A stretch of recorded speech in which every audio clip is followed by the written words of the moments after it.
يا أيها الذين آمنوا لا تأكلوا أموالكم بينكم بالباطل إلا أن تكون تجارة عن تراض منكم ولا تقتلوا أنفسكم إن الله كان بكم رحيما. Assalamu alaikum wa rahmatullahi wa barakatuh. Quran Weekly. Juz number 5, I picked an ayah from Surah An-Nisa today, and this is ayah number 29. Very powerful phrasing, and it captures really one of the main ethical principles of Islam. Those of you who claim to believe, Ya ayyuhalladhina amanu, la ta'kulu amwalakum bainakum bil batil. Don't consume each other's money using falsehood. Don't lie on your hours at your job when you have to punch in. Don't lie about it. Don't earn, when you're a consultant and you get paid a certain number of to fill a job or by the hour, and you're just sitting having coffee and chilling or whatever, and you're getting paid for that, unless your employer knows that that's what you're doing. إِلَّا أَن تَكُونَ عَن تِجَارَةً عَن تَرَاضٍ مِّنكُم. Unless it's a trade that's happening, a business that's happening with mutual agreement among you. In other words, nobody can be 100% productive all the time. That's not humanly possible. So you might feel like, okay, I'm going to work 9 to 5, but I take a 40-minute break sometimes. I just sit there and talk sometimes. Is that okay? Well, if your employer knows that's what you do and it's acceptable to him, then it's okay because it's mutually agreed. إِلَّا أَن تَكُونَ تِجَارَةً عَن تَرَاضٍ مِّنكُم. Unless it's a trade, it's a business, that's mutually agreed upon. Other than that, don't scam people out of money. Don't overprice things. Don't overcharge for your services.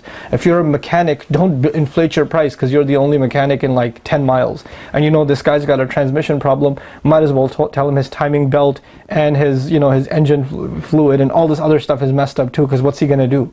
So all he can do is use you, right? Don't overbill people if you're a physician, and charge them more and more and more because they're desperate and they're coming to you. Don't manipulate people like that.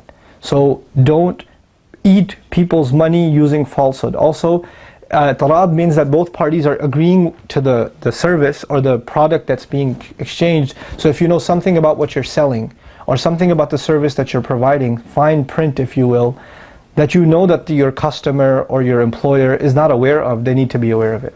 They need to know. Because if they don't know and you're kind of skimming money out of them, then this is unacceptable to Allah. So most of our cell phone contracts, right, the fine print, this is bil batil, because you get all these fees and inconvenience fee or whatever, convenience fee and this fee, and you don't even know what these fees are for. And you never agreed to them, but they're all tacked on there, and they have a 40-page fine print that you have to sign at the end, and they know you're not going to read that if you're a normal human being.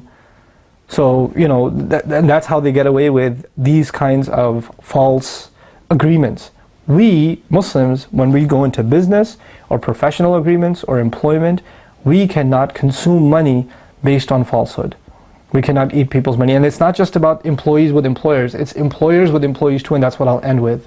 That employers, decide to pay a certain amount. When your employee's working harder and they're doing more, and you're not paying them more as a result, or you're paying some employees more than you're paying other employees for the same exact work because you're giving preferential treatment, this is also falsehood. This isn't right. You can't do that. These are unethical standards, that you pay some the same amount or you pay somebody else more amount even though they're doing the same work. This is you're eating their money because it's no longer your money. The person you underpaid, you just ate their money. And the only way you can get away with that is if they both عن تراضٍ منكم. And finally, if they both agree to it and they're both happy with it. That's the amazing thing in the ayah.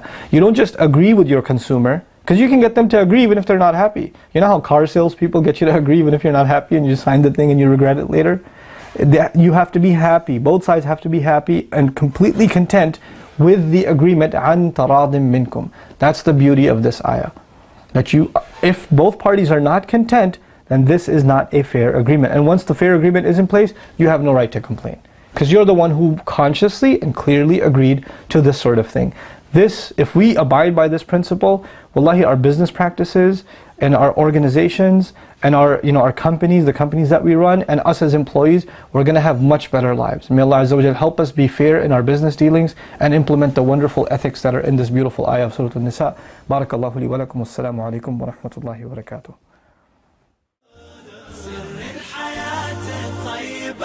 في صالح الأعمال، فيها نلاقي الفايدة ونصون راس المال. سر الحياة الطيبة في صالح الأعمال.